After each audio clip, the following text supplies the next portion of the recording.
Ladies and Germans, how you all doing? This is Con Ulrich. This is Rangroo. Hello, hello, hello. And folks, happy New Year to you all. We are celebrating that with a real bang today on Kositritsa. Rang, who do we have? What are they bringing?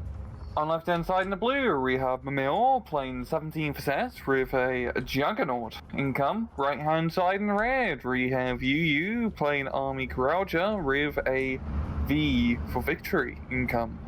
So V for victory, what the heck is going on here? We don't see this. There's no reason for this. Yeah, same for Juggernaut. These are very memey picks for their income, not the, Maverick, Vanguard balance trio we're usually used to. So I'd be curious to see how this goes. I mean, Army Crouch is pretty memey division. They have some decent infantry, but, well, they're not really top tier for a reason. I think there's a reason why they only lasted 63 days. Yeah, exactly. But I think the V for victory, I think they're trying to psych themselves up. But starting with PTRDs and Maxims right up the middle, and it makes perfect sense when you think about it. You want to go, snaps on ground. Oh, and look, and Volksdeutsch are my favorite. Oh yeah. Your favorite troops. So, Volksdeutsch are actually really damn good for what they are, because they do get the 2 machine guns. They've taken all the machine guns from the Azad's trooping, so they can actually dish out quite a bit of damage as long as people don't shoot back again. And that's really what it is, isn't it? So you're trying to find somebody who will kind of show that they're not going to go and cause too much in the way of hassles. A little bit of damage, maybe, but you don't want to fuss them too much.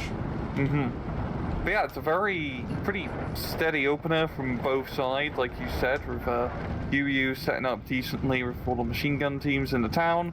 Down south, we got SS Legionaries moving in close, but there's a decent amount of CQC troops from the Pose, which will most likely stop this push.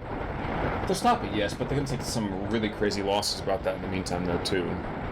I guess, actually, it's kind of curious. I didn't realize, even with the Volksdeutsch, the Germans are not going to be enjoying a numbers, let's say, benefit over here throughout the course of this particular match. Of course, I say that, and then I realize, of course, the Poles have 60-some-odd squads coming in C phase. So, getting up to C phase, I think that's where the Poles are really, really hoping to go. Yeah, I mean, both sides really do have that very beefy C phase income, and are definitely built towards that C-phase infantry and tanks spam a little bit as well. So it seems, this initial part of the match, everyone's just happy to play it slow, play steady, take a little bit of ground here and there, but nothing too much. Exactly.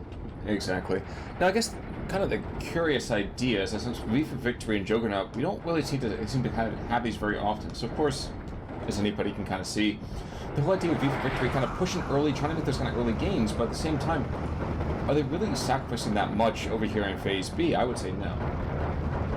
Yeah, the reason people usually don't take V for Victory is because Maverick's so popular, because that A phase, B phase part of the match can be extremely important, especially B phase, because that's when the enemy front line isn't entirely settled, but you still have your units kind of set up as well. It's pretty much a perfect opportunity for attack. V for Victory can work pretty well if you can survive, of course, at B phase low. And usually against Maverick decks, that's not the case. You just get rocked. Yeah, it's unsustainable. Exactly. Actually, I do think 105's been brought over here into the center. Of course, these guys with the radios, they do have a couple of opportunities over here on the front lines. 105's got some very, very badly needed, I would say, fire support, just trying to rupture that center over here from the western side from Mimile. He's really gonna need a bit more fire support, yeah, because those machine gun teams are locking everything down. We're even seeing the cheap Italian tanks being brought on in as well. Which honestly, in this town fight, all this light armor and this Cubas, so happy to see the goddamn Cubas being brought out, because it's only really Stugs from Mimile. He also has some armored cars, but it's very hit or miss in regards to armor. He doesn't have much cheap spammy stuff. No, he does not. And in fact, we're looking at something over in central position, though. He doesn't really seem to need it either, because the light vehicles are enough to push back a lot of those Poles, because let's remember, most of that Polish army doesn't have long-range anti-tank. Yeah, No. they do have those Flapinka, heat grenades, but other than that, not a lot.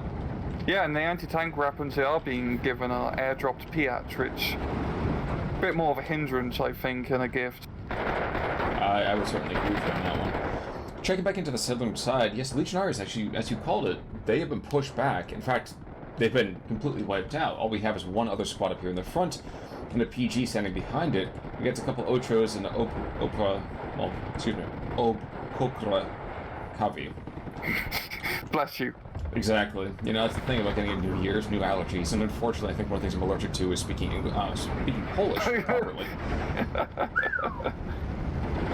But no, you're right. He's definitely been able to clear out the southern portion. The curious thing is really decide to push far south, because this is something you see constantly on this map, where some people do decide to take the risky thing and push into the rather big, scary forest. In this case, he has an opportunity because it's only a single Panzer Grenadier holding that line. But it's the information game, it's feeling, you know, the momentum and, you know, just where the opponent is putting on their rate. And I don't think that Yuyu's going to realize that he could push pretty heavily here. Well, here's the other thing, too, is this whole MG42. Excuse me.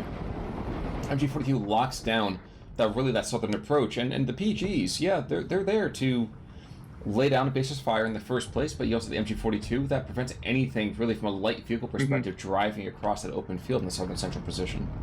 Yeah, he's gonna need he needs reinforcements here to make the push. Oh, speaking of reinforcements, he's first off as a Tiger.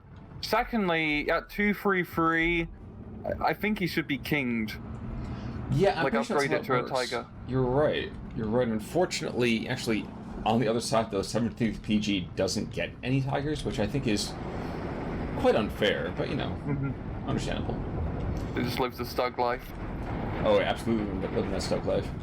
Volksdeutsche over here going to maybe be able to push back to some Ochos, might be able to kind of, you know, tangle delicately with the Italian tank. And I say delicately because, you know, Panzerfausts are scary, but they also don't really allow you to reach out and say hi very easily.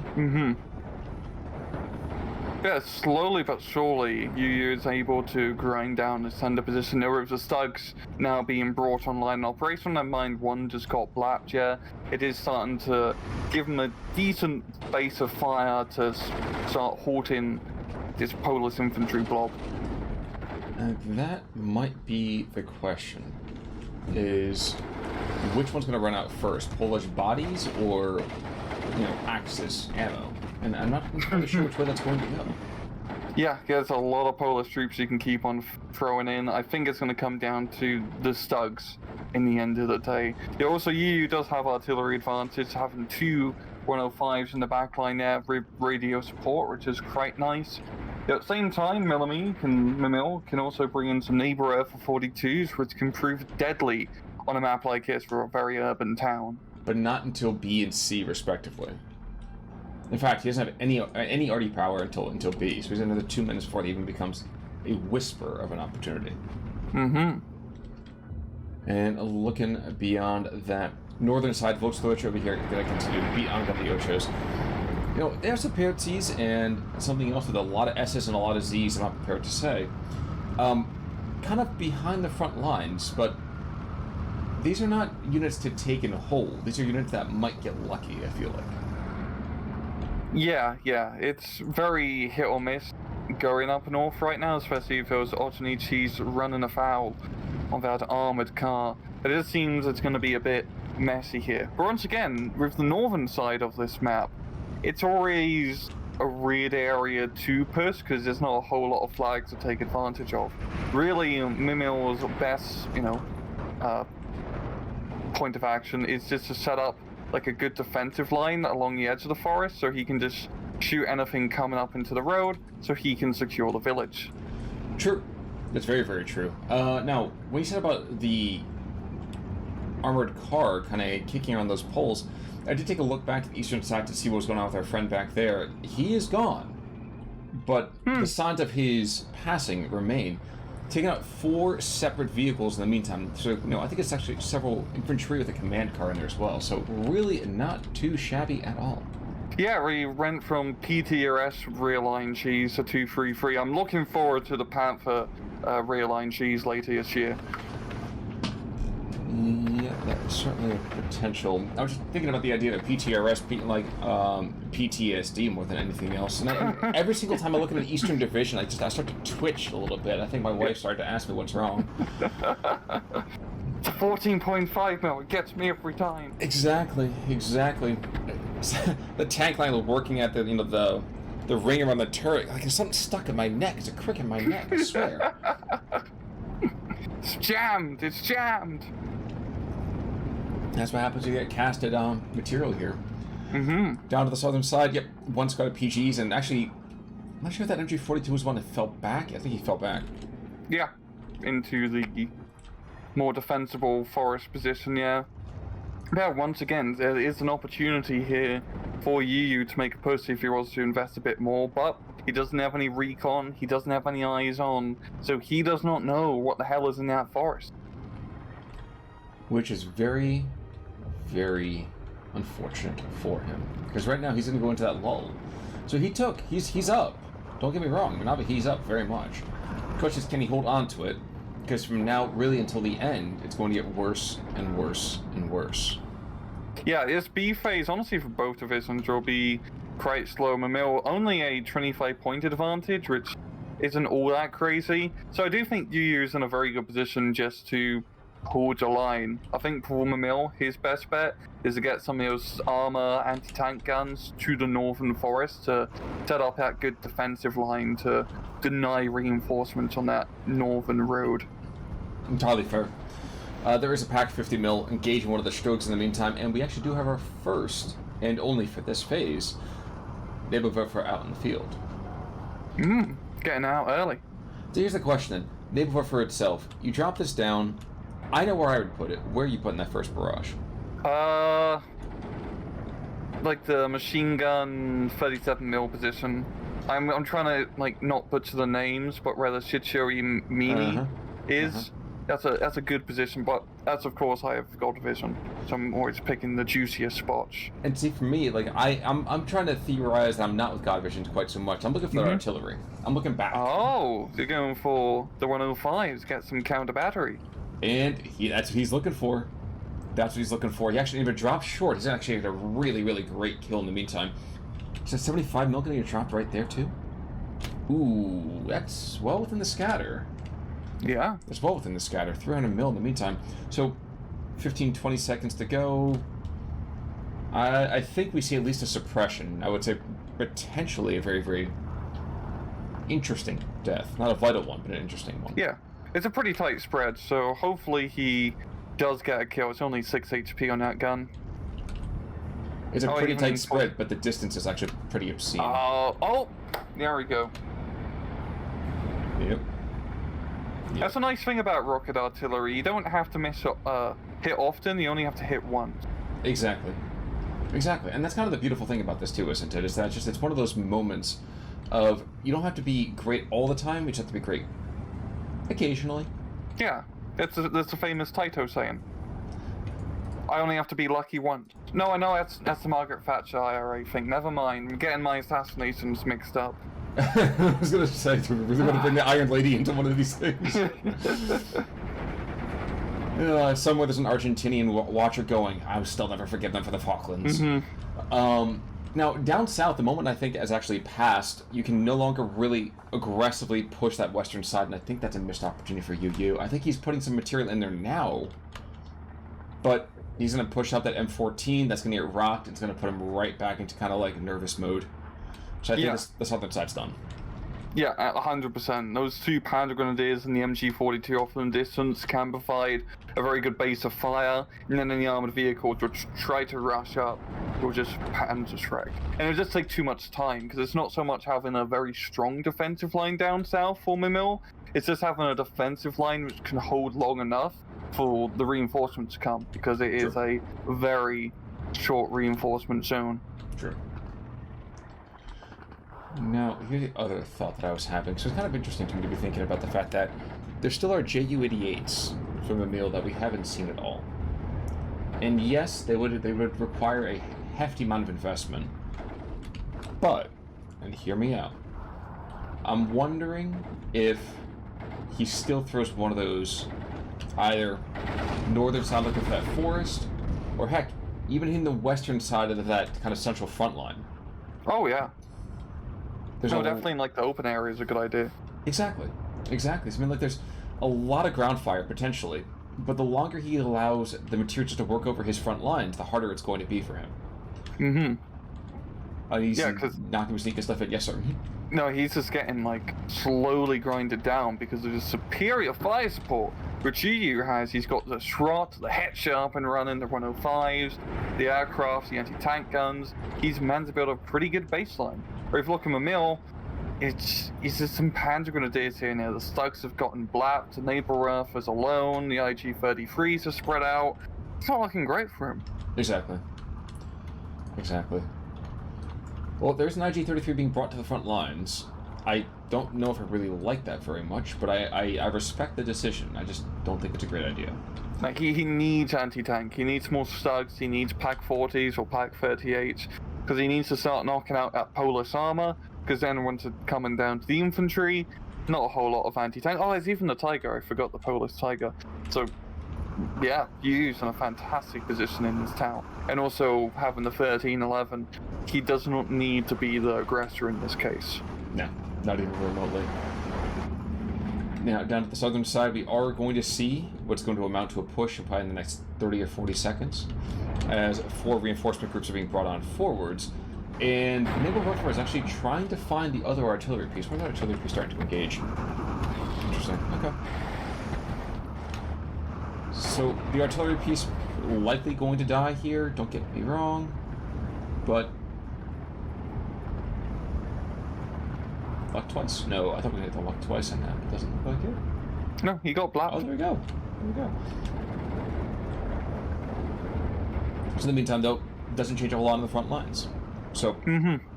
Yeah, it's going to pay off in the long run, just knocking out the artillery guns, because the IG-33s and the anti-aircraft weaponry are going to be, thanking their stars for no longer getting killed by indirect fire. But like you said, the frontline situation, not looking great for Mimile. It's down 15-9, and he just doesn't have a whole lot. He has a lot of Panzer Grenadiers, but these are Panzer Grenadiers without the Panzerfaust. So they're just going to get blapped by tanks. Yeah, and Panzer Grenadier without a Panzerfaust is kind of like the Polish army. Like, they're like you said, they're good, but like... they're just not as good as they need to be.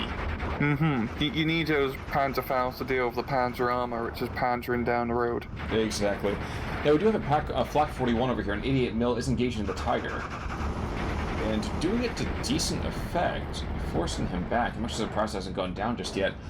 Apparently, the vaunted 88 isn't really being able to hit the broadside of a barn. And down south, yep, there's those storm groups moving on in, and these guys are going to rock and sock, especially with as much material that's sitting over there in the meantime. Yeah, go. I really do like that the deep penetration of the storm groups, just getting them right in there. And I forgot, that's a pretty awesome squad with every single submachine gun under the sun, as well as satchel charges.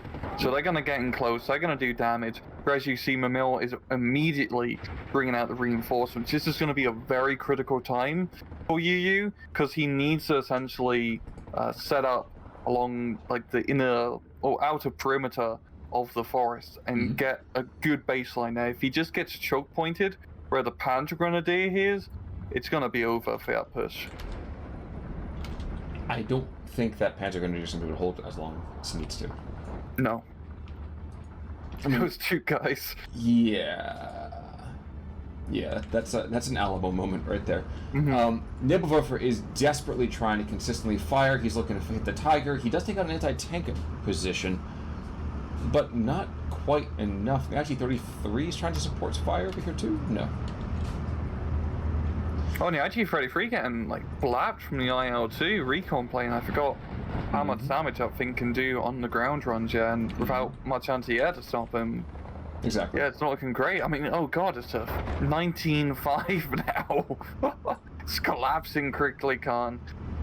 But that's kind of what you expect. I think it's one of those things you look at the Poles, and again, the Poles don't have long staying power, but if you misplate early, they're going to make you pay. Forget the fact that it's going to be V for victory. Forget the fact that Yuyu has been playing this really, really well. Although, I would hesitate to say that he may have been slightly helped out by the fact that I think Mimile is a little bit tentative in the central-south position. Yes, his materials are lighter. He does get the Tiger and this and that. But light vehicles in that center-south puts a lot of pressure into that town, controls a lot of the arteries, center, and the southern side. I think there's a missed opportunity there. Yeah, it just hasn't been able to really trade effectively, especially in the anti-armor game, because the Poles get some very nice tanks. Tigers, Hetchers, or I should say Tiger, Hetcher, some Panthers here and there, but they don't get many tanks. So if you can trade effectively, then the Poles run out of armor, effective armor that is, and then with the Stug 4 spam, you can start, you know, getting the advantage. But he has not been able to do that, and you're seeing he's pretty much paying the price for that now, because the Tiger, the Hetcher, even a lot of the Italian light tanks are still going strong. It is weird to see an M14 run for longer than 30 seconds. Yeah, and not in the opposite direction. Yeah. That's true. Actually, I want to see this IL-2. He's making runs at 233. Okay. And then before I believe he's going to bite the farm. Yes, he does. So, yeah, things are not looking good. Yes, that air power play was absolutely on point, and yeah, Mimile, it's pretty much GG for him at this point. I think there's ×2 perhaps in a couple of seconds. You call the ball? Let's do 21-15. Sure. So what we're kind of consistently seeing here, though, too, is just the application of firepower that's actually quite terrifying from the Polish. And, you know, actually, one thing I do want to blame, don't open with the Volksdeutsche. Really, I cannot stress this enough. No, I mean, I truly do feel like that was part of the issue. I think it's more fire support. I think the Volksdeutsche would have been fine, because they do have decent fire support. It's just, he needed some, like, more armored cars or something a bit beefier to support him, because they're good at holding the ground for a cheap price. Just, if they're by themselves, yeah, they're terrible. But not terrible, but not great. To hold the ground, you actually have to take the ground, and that's not exactly what you're going to be doing for the Volksdeutsche. And I guess that's kind of always my point, that anything that's a disheartened troop, yes, you stick him in a place and you sit him down and you put an officer behind him and you put some sort of, you know, morale support, fantastic. But you throw them in on their own, and what do you expect them to do? They're going to go and fall apart like you know. Yeah, by themselves are pretty bad. Like, if maybe if he had SS Legionaries in the center to actually do some aggressive actions like he did down south in the opener, probably would have been a bit better, especially with the Legionaries, because those guys slap. True. Oh, damn, KD, yeah. Exactly. That's a double, almost. So I'm going to call them Cobras, the Cobras over here, doing pretty well. Travinsky, the Schwat doing decently well enough. I mean, and this is what it is. This is the victory of the Polish fighting spirit. They don't need wings Hussars to be successful, is what I'm seeing here. Yeah, and then losses. Oh, the 233 in the rear. He did a decent amount of damage there, sabotaging the saboteurs before they could sabotage him. And picked up an Armata as well on the way. The only other guy to really do anything of note in my mind is Fehrenbach over here with the Nebelwerfer. Yeah. Picking up a 4-pack. Yeah, got some good picks. But I would say it's a fairly open and shut. I mean, V for Victory has certainly helped out with the Poles today. I think he was certainly helped out by some other material, but well done. Well it's done. Honestly nice to see, like, Polish Home Army win, because they're not they're a pretty bad division, so it's good to see it get the dub. So, folks, unless my esteemed colleague over here has anything else to add, as he's become, you know, several weeks older with this passing of this new year, I dare say that we are all done for today. Wonderful to have you guys all back. The best wish for 2023 with all of you. Of course, we have many more replays and casts to come. And until next time, I'm Con Ulrich. I'm Rangru. Take it easy.